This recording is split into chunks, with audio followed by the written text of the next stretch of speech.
this is a whole new, things can be done differently now. And there's new generations of kids that don't even know what a guy on a horse looks like. What's up, everyone? Buckle up, because today we're diving headfirst into the wild world of Hollywood, where opinions can spark drama hotter than a summer day in the desert. So, grab your popcorn, because Sam Elliott, the rugged cowboy of our hearts, just stirred the pot with some comments that have everyone buzzing. Yes, I'm talking about the man himself, dishing on woke culture. His whole life. The evisceration of the American West. I mean, they made it look like, what are all those dancers, those guys in New York that wear bow ties and not much else? Remember them from back in the day? Oh, the Chippendales? Yeah. Yeah. That's what all these fucking cowboys in that movie looked like. If you missed the memo, let's rewind a bit. Elliott recently appeared on Marc Maron's WTF podcast, and boy did he not hold back. You know Elliott, the iconic voice that can make even the most mundane line sound like a declaration of war. He's the cowboy you want by your side in a bar fight, and the sage you want sharing wisdom by a campfire. But now, he's in the hot seat for his thoughts on The Power of the Dog, a film that has made waves for its take on masculinity and relationships. Now, if you've seen The Power of the Dog, you know it's not your typical cowboy flick. It's got layers, folks. Directed by Jane Campion, this movie digs deep into the complexities of manhood, love, and, dare I say, vulnerability. But Elliott wasn't feeling it. He called out the film for its homoerotic elements and even compared the characters to dancers from the Chippendales. Yup, you heard me right. He likened cowboys to guys shaking their moneymakers on stage in nothing but tiny bow ties. You can imagine the firestorm that erupted. Social media exploded faster than a cheap firecracker, with fans and critics alike weighing in. Some rallied behind Elliott, praising him as a voice of reason in a world increasingly obsessed with political correctness. Others? Well, they labeled him out of touch, and some even accused him of being homophobic. The memes flew in like they were on a mission, with one tweet humorously suggesting that Sam Elliott's sleep paralysis demon is a gay cowboy. The roast was real, folks, but let's unpack this. Why does Elliott's opinion hold so much weight? He's not just some random actor, he's an icon, the kind of guy whose voice can make a simple product ad sound like a grand narrative. With roles in legendary films like Tombstone and Roadhouse, Elliott embodies the rugged American spirit.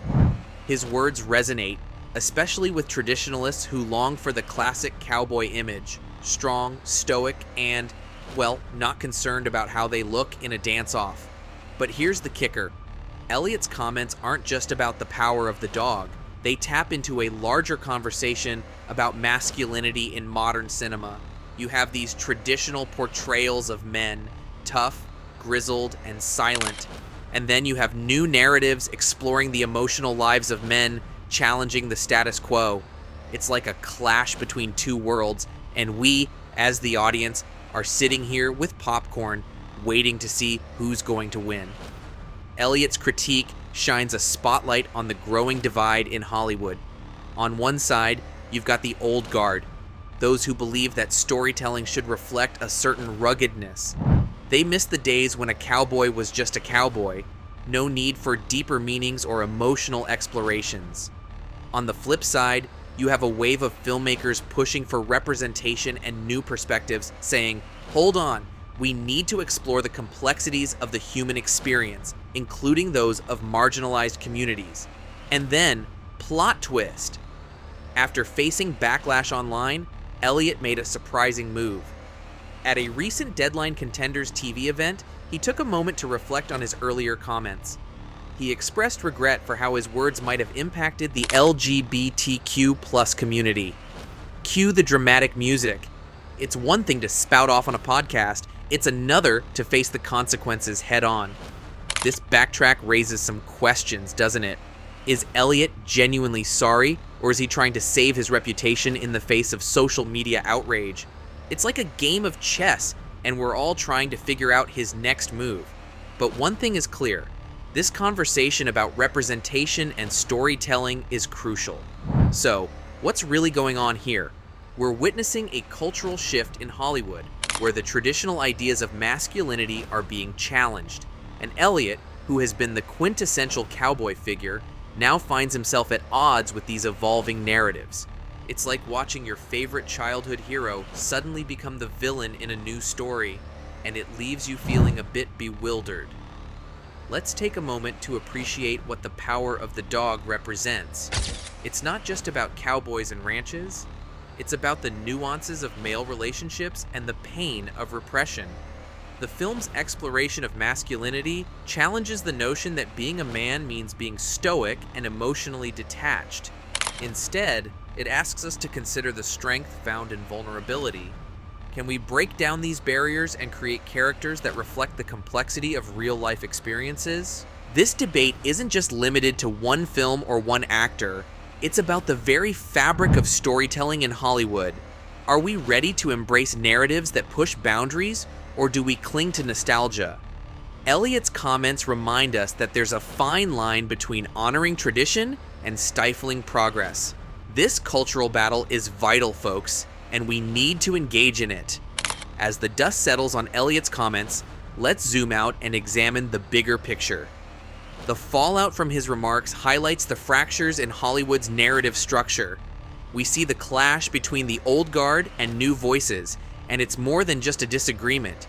It's a reflection of our changing society. Now, let's be real. This isn't just about movies.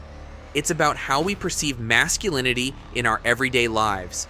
The idea of what it means to be a man is evolving, and that's something worth celebrating. Can we move past the stereotypes and embrace a more holistic view of masculinity that includes emotion, vulnerability, and authenticity? And what about representation? The conversation around diversity in storytelling is essential. It's about amplifying voices that have been historically marginalized and telling stories that resonate with a broader audience. So, can we create space for these narratives without completely dismissing the traditional ones? Now, as we navigate through this debate, let's not forget the power of dialogue. It's crucial for us to engage in conversations that challenge our perspectives while respecting different viewpoints. Elliott's comments may have ruffled some feathers, but they've also sparked a necessary discussion about where we're headed as a society and as an industry. So, what's the conclusion here? Sam Elliott's recent comments are more than just a reaction to a film. They symbolize the ongoing struggle between tradition and progress in Hollywood. We're witnessing a cultural shift that's challenging our understanding of masculinity, storytelling, and representation. As we wrap up this discussion, I want to hear from you. What are your thoughts on Elliott's comments? Do you see him as a voice of reason or someone stuck in the past? Are you excited about the new narratives emerging in Hollywood? Or do you long for the classic tales that defined your childhood? Let's get this conversation rolling in the comments below. If you enjoyed this deep dive into the world of Hollywood drama, don't forget to hit that like button, subscribe for more content, and ring that notification bell so you never miss an update. Thanks for joining us on this wild ride through the landscape of modern cinema.